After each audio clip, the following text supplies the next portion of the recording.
बहुत साल पहले की बात है। सुंदरबन नाम का एक बहुत बड़ा जंगल था। उस जंगल में बहुत सारा जानवर मिलजुल कर रहते थे, जिनमें से दो दोस्त भी रहते थे। एक था कौवा और एक था हिरन। दोनों की दोस्ती बहुत गहरी थी। दोनों एक साथ जंगल में घूमते थे और मजे करते थे। जो मन में आया वो खाते थे और हमेशा तंदुरुस्त रहते थे। वो हर वक्त साथ रहते थे, साथ खाते थे और साथ रहते भी है। वो खाने के तलाश में दिन भर जंगल में घूमते रहते थे और शाम होने के बाद एक पेड़ के नीचे आश्रय लेते थे। कौवा पेड़ के ऊपर एक शाखा पर रहता था और हिरन पेड़ के नीचे एक गड्ढे में रहता था। इस प्रकार उन दोनों के दिन अच्छी तरह से बीतने लगे।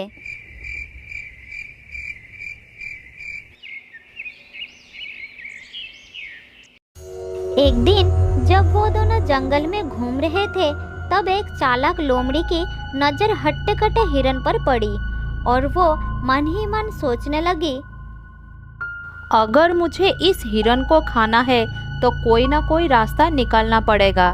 अगर मैं इसके साथ दोस्ती कर लूँ तो इसको फंसा सकती हूँ, फिर इस हिरन का ताज़ा मांस मजे से खा सकती हूँ। हाँ, यही ठीक रहेगा। उस दिन से वो चालाक लोमड़ी हर रोज चोरी छुपे हिरन का पीछा करने लगी। एक दिन लोमड़ी ने देखा कि हिरन जंगल में घास खा रहा था और कौवा उसके पास नहीं था। फिर लोमड़ी धीरे धीरे हिरन के पास गई और कहने लगी, अरे हिरन, मेरे दोस्त, कैसी हो? आज तुम अकेले आए हो? हिरन अचानक लोमड़ी की आवाज़ सुनकर थोड़ा घबरा गया और वो चुपचाप खड़ा रहा। अरे रुको रुको दोस्त, घबराओ मत, मैं तुम्हें कुछ नहीं करूँगी। कौन हो तुम और मुझे अपने दोस्त क्यों बुला रही हो? मैं तो तुम्हें पहचानता भी नहीं। अरे भाई, जान पहचान तो हो ही जाएगी। क्या तुम मुझसे दोस्ती करोगे? नहीं, अनजान लोगों से दोस्ती नहीं करना चाहिए। माफ करना, मैं आपकी दोस्त नहीं बन सकता। मेरा एक दोस्त है। मैं इस जंगल में अकेली हूँ। मेरे सारे दोस्त मुझे छोड़कर चले गए हैं। मैं बहुत दुखी रहती हूँ और जब मैंने तुमको देखा तो मेरा मन खुश हो गया था। अगर तुम मेरी दोस्त बन जाओगे तो मैं बहुत खुश हो जाऊंगा। ये कहते कहते लोमड़ी की हृदय दुख से भर गई और उसकी आंखों में आंसू आ गए। लोमड़ी की आंखों में आंसू देखकर हिरन का दिल नर्म हो जाता है और वो उसकी दोस्ती स्वीकार कर लेता है। उस दिन से दोनों एक साथ समय बिताने लगे। नए दोस्त को पाकर हिरन कौवे को बिल्कुल भूल जाता है। दोस्त हिरन, क्या तुम मुझे अपना घर दिखाओगे? मैं तुम्हारा घर देखने के लिए बहुत उत्सुक हूँ। ले चलो ना दोस्त। हाँ दोस्त, बिल्कुल ले जाऊंगा। तुम मेरे नए दोस्त, तुम्हें अपना घर दिखाने में कोई समस्या नहीं है। चलो मेरे साथ। हिरन लोमड़ी को साथ लेकर अपने घर के तरफ चलना शुरू किया। इधर कौवा दूर से देखा कि हिरन और लोमड़ी साथ में चल रहे थे। फिर कौवा उनके जाने से पहले ही अपना घर में पहुंच चुका था। तब हिरन लोमड़ी को लेकर कौवे के पास आया। कौवा भाई, ये लोमड़ी मेरा नए दोस्त है। ये बहुत ही अच्छा है। इसका कोई और दोस्त है ही नहीं और अकेला रहता है। चलो हम दोनों ही इसके दोस्त बन जाते हैं। दोस्ती एक लोमड़ी के साथ? ये तो गलत ही होगी। क्या तुम्हें नहीं पता कि वो एक मांसाहारी प्राणी है? इसके साथ दोस्ती मैं नहीं करूँगा। अब ये तुम्हारी मर्जी है कि तुम किससे दोस्ती करना चाहते हो। ऐसा कहकर कौवा वहाँ से उड़ गया। लेकिन हिरन को लोमड़ी पर बहुत भरोसा आ गया था। वो उसके साथ ही घूमने लगा। एक दिन लोमड़ी ने हिरन को कहा, दोस्त हिरन, आज मैं तुम्हें एक जगह ले जाऊंगी जहाँ तुम्हें अपना मनपसंद बहुत सारा खाना मिलेगा। हिरन ने लोमड़ी का बात मान लिया और वो उसके साथ चलना शुरू किया। लोमड़ी ने हिरन को एक खेत में लेके गई जहाँ तरह तरह की सब्जियां उगी हुई थी। हिरन इतना खाना देखकर बहुत खुश हो गया। मेरे दोस्त, अगर तुम नहीं होते तो मुझे इतना स्वादिष्ट खाना कभी नहीं मिलता। अब तुम्हारी वजह से मुझे ये सब खाने को मिल रहा है। हिरन की बात सुनकर लोमड़ी मन ही मन सोचने लगी, हाँ, अगर मुझे तुम्हें खाना है तो तुम्हें खिला के मोटा तो करना ही होगा ना। हाँ दोस्त, मैं जानता था कि तुम्हें ये सब खाना बहुत पसंद आएगा, इसलिए मैं तुमको यहाँ ले आया। उस दिन के बाद से उन दोनों को इस खेत पर आकर खाने की आदत हो गई। जल्द ही खेत के मालिक को पता चल गया कि कोई उसकी खेत को नष्ट कर रहा है और वो किसान उसको पकड़ना चाहता था। इसलिए खेत में उसने एक जाल बिछा दिया।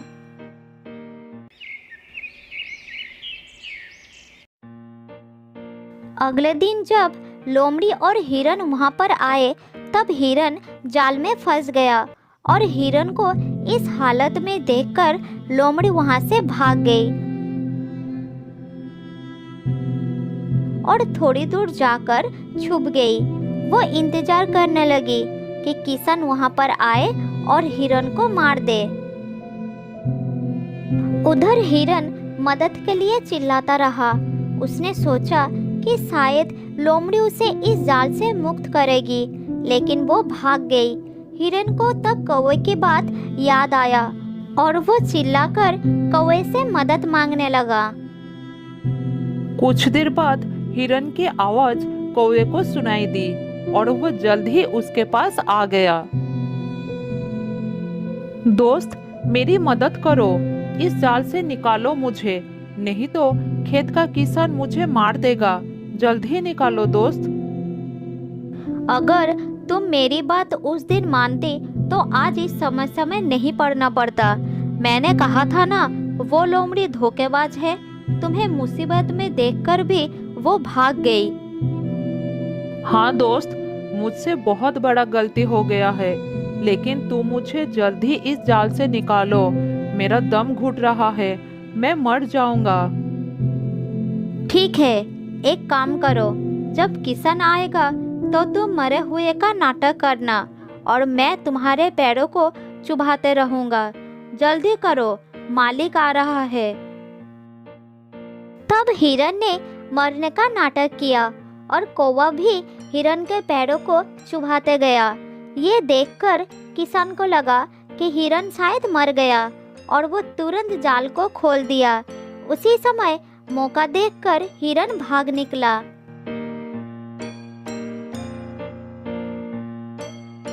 लोमड़ी दूर से ये सब देख रही थी। हिरन के भाग जाने से वो निराश हो गई। उसने सोचा था कि वो हिरन के स्वादिष्ट मांस को खाएगा, लेकिन कौवे ने आकर सब कुछ खराब कर दिया।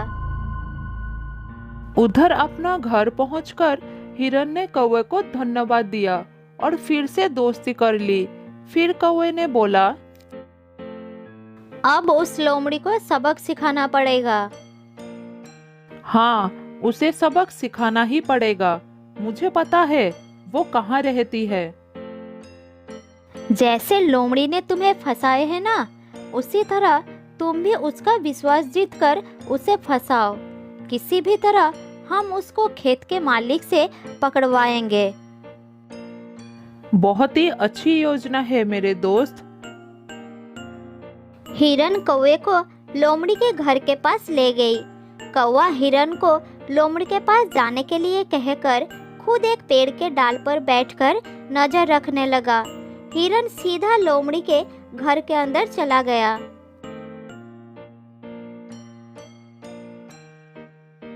अरे दोस्त, तुम पहले की तरह मुझसे बात क्यों नहीं कर रही हो? तुम्हें पता है, उस दिन मैं किसान के जाल में फंस गई थी और भगवान की दया से मैं वहां से भाग निकला। सच में? मैं तो पानी पीने गई थी, ये सोचकर कि तब तक तुम थोड़ा खाना खा लोगे। मुझे पता ही नहीं चला कि इतना कुछ हो गया, नहीं तो मैं तुम्हारी मदद जरूर करता। अब जो हुआ सो हुआ, बुरा मत मानो मेरे दोस्त। इस बार तो हिरन खुद मेरे पास आया है, अब तो मुझे इसको खाना ही पड़ेगा।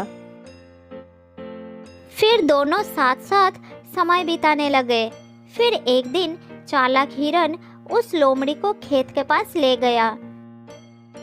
लोमड़ी बात करते करते जाल को नहीं देख पाई और जाल में फंस गई। मेरे दोस्त हिरन, मुझे बचाओ, मैं इस जाल में फंस गई हूँ। तुमने उस दिन मेरे साथ यही किया था ना? अब खुद देख लो कैसा लगता है। मैं चलता हूँ। ये कहकर हिरन वहां से चला गया और कौवे के पास बैठकर देखने लगा कि लोमड़ी क्या करती है। लोमड़ी जाल से बाहर निकलने के लिए छटपटाता रहा। थोड़ी देर बाद खेत का किसान आ गया और देखा एक लोमड़ी जाल में फंसा हुआ है। उसे लगा कि यही लोमड़ी है जो उसकी फसल को नष्ट कर रहा था। फिर किसान ने लोमड़ी को पकड़कर ले गया और एक पिंजरे में बंद कर दिया। किसान के जाने के बाद हिरन और कौवा उसके पास गए। तुमने मुझे धोखा दिया था। मैंने तुम्हें अपना दोस्त समझा, लेकिन तुमने मुझे मौत के मुंह में छोड़कर भाग गए। अब तुम इस पिंजरे में बंद रहो, यही तुम्हारी सजा है। मैं चलता हूँ। ये कहकर कौवा और हिरन वहां से चले गए और उस दिन के बाद से वो दोनों खुशी खुशी रहने लगे। बहुत साल पहले की बात है। जंगल के एक घने पेड़ पर दो बच्चों को लेकर एक तोता दंपति रहते थे। वो आसपास की पक्षियों को भी मदद करते थे और आवश्यकता पड़ने पर दूसरे पक्षियों के बच्चों का ख्याल रखने के साथ साथ उन्हें खाना भी खिलाते थे। तोता माँ अपने बच्चों को बहुत प्यार करती थी। उन्हें कष्ट ना हो इसलिए घोंसले में नरम बिस्तर की भी व्यवस्था की थी। उनके लिए दूर दूर से फल लाकर खिलाती थी। मेरे प्यारे बच्चे मेरी राजदुलारे हैं, मेरी आंखों के तारे हैं। मैं भगवान से सदैव यही प्रार्थना करती हूँ कि इनके ऊपर दुख की परछाई भी ना पड़े। इनके हिस्से का सारा दुख मुझे देकर मेरे हिस्से का सारी खुशियाँ इन्हें दे दे भगवान। तुम बच्चों से इतना प्यार करती हो, इनके लिए दूर दूर से खाना लाती हो, इन्हें खिलाती हो, हर परेशानी और खतरे से इन्हें बचाती हो, किसी खतरे में भी डरती नहीं हो। क्या ये दोनों तुम्हारी इस त्याग को याद रखेंगे? देखिए जी, हमने इन्हें जन्म दिया है। अच्छी तरह से पालन पोषण करना हमारा धर्म है। जब तक ये बड़े नहीं हो जाते तब तक इन्हें हमारी आवश्यकता पड़ेगी। ये हमारे प्यार को याद रखेंगे या भूल जाएंगे, लेकिन हमें तो अपना कर्तव्य निभाना होगा ना। मैंने आसपास कई तोते के बच्चों को बड़े होते देखा है और अपने माँ बाप से मुंह मोड़कर जाते हुए भी देखा है। देखो जी, हमारे बच्चे बड़े होकर अपनी दुनिया बसाए और उसी में खुश रहे, यही चाहती हूँ मैं। आखिर उन्हें भी तो अपने बच्चों का पालन करना होता है। हमें अपने स्वार्थ के लिए उनसे कोई आशा नहीं रखनी है। आशा नहीं रखेंगे तो दुख भी नहीं होगा। तुम्हारी सोच बड़ी अच्छी है। तुम्हारी खुशी को किसी की नजर ना लगे, मैं यही चाहता हूँ।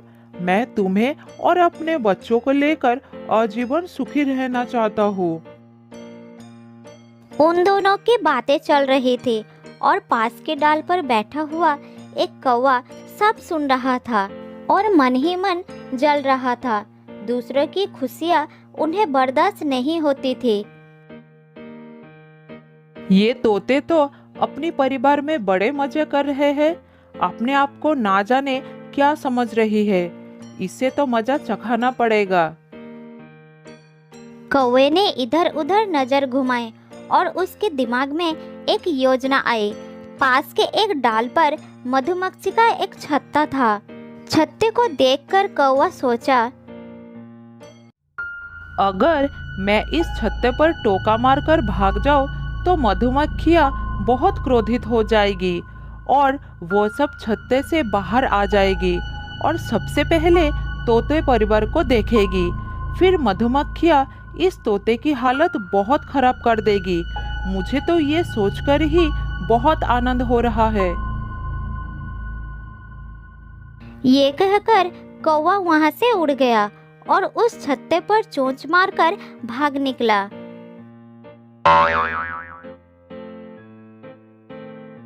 उसकी ये गंदी हरकत को देखकर तोते को बहुत गुस्सा आया और उसने उसका पीछा कर लिया।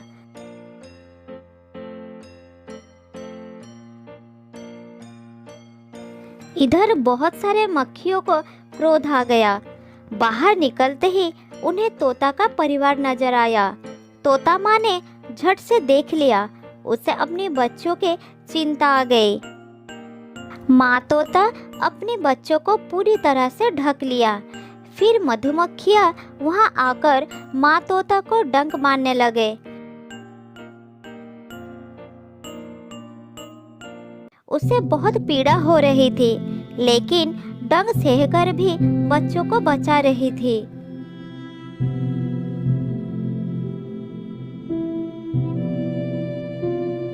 मेरे बच्चों, हिलना नहीं, बहुत सारी मधुमक्खियां हैं, काट लेंगे, तुम्हें बहुत दर्द होगा। दुष्ट कौवे ने उन्हें छेड़ दिया है। कुछ देर बाद मधुमक्खियां चले गए, लेकिन कबूतर माँ तीव्र दर्द से छटपटाती रही। ओह, ये दर्द मुझसे सहा नहीं जा रहा। अरे बाप रे, क्या करूं, कहाँ जाऊं? माँ तोता बेहोश होने लगी। दोनों बच्चे ये देखकर दुखी हो गए। माँ, आंखें खोलो, तुम्हें बहुत पीड़ा हो रही है। हमें बचाने के लिए सारा दुख खुद सहती रही। कौवे की गलती का सजा आपको मिल गई। माँ, कुछ बोलो ना। भाई, क्या हुआ? माँ को कुछ बोल नहीं रही है। कुछ देर बाद माँ तोते ने आंखें खोली।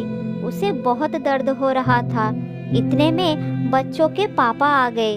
वो अपनी पत्नी का हाल देखकर दुखी हो गया। मैं जानता हूँ कि मधुमक्खियों का जहरीला डंक का असर बहुत असहनीय होता है। तुम चिंता मत करो, मैं अभी बंदर के पास जा रहा हूँ तुम्हारी दर्द का दवा लाने के लिए। ये कहकर वो दवा लाने के लिए चला जाता है। बंदर भाई, मेरी पत्नी को कुछ मधुमक्खियों ने डंक मार दिया है। उसे बहुत दर्द हो रही है। क्या तुम्हारे पास कोई दर्द निवारक दवा है? अगर है तो जल्दी दो, तुम्हारी बड़ी कृपा होगी। हाँ, दवा तो है, लेकिन ये सब हुआ कैसे, ये तो बताओ। ये सब एक दुष्ट कौवे की वजह से हुआ है। वह कौवा हर रोज किसी न किसी को परेशान करता है। आज वो मधुमक्खियों के छत्ते पर धक्का देकर भाग गया। तभी मधुमक्खियां छत्ते से निकली और मेरी पत्नी को सामने पाकर डंक मार दिया। ठीक है, ये लो दवा और जल्दी अपनी पत्नी के पास जाओ।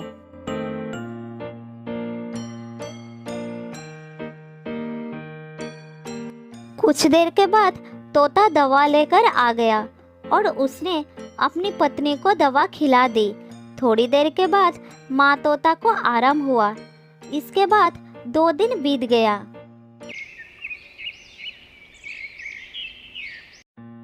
एक दिन कौवा एक पेड़ के नीचे बैठा हुआ था। उसके दिमाग में फिर से कुछ योजना बन रही थी। इतने में तेज हवा चली और मधुमक्खियों के छत्ते पर एक लकड़ी का टुकड़ा आ गिरा। मधुमक्खियाँ भड़क गई।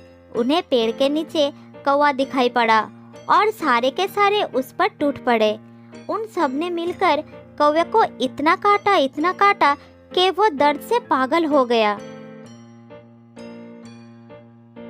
अरे बाप रे, मर गया रे। शरीर का कोई भी भाग नहीं बचा जहाँ मधुमक्खियों ने ना काटा हो। आज तो मैंने कुछ नहीं किया, तो ऊपर वाले ये सजा क्यों दिया? दूसरे पेड़ पर बंदर और तोता परिवार सब सुन रहे थे। बारे शरीफजादे, तुम्हारे शराफत को तो सारे जंगल जानते हैं। 2 दिन पहले की शरारत भूल गए। आज तुम्हें तुम्हारी कर्म का ही फल मिला है। तोते का दर्द का इलाज तो मैं कर दिया, लेकिन तुम्हारे लिए मेरे पास और दवा नहीं है। अब तुम्हें सही सजा मिली है। बंदर भैया, माफ कर दो, साथ में दवाई भी दे दो। दया करो मुझ पर। जिंदगी में ऐसा काम कभी नहीं करूँगा। बहुत दर्द हो रहा है भाई, बचा लो मुझे। थोड़ा दवाई दे दो। तेरी किस्मत खराब है, दर्द की दवा खत्म हो गई है। नई दवा तैयार करने में 2 दिन लगेगा। तब तक तुम्हें यह दर्द सहना पड़ेगा। अब तुम्हें सच्ची शराफत से रहना पड़ेगा। कौवे को अपनी कर्म का सजा मिल चुकी थी। जो दूसरे को अहित करती है वो अपनी कर्म का सही दंड जरूर पाते हैं। जो अच्छे कर्म करते हैं वो उसका मीठा फल पाते हैं।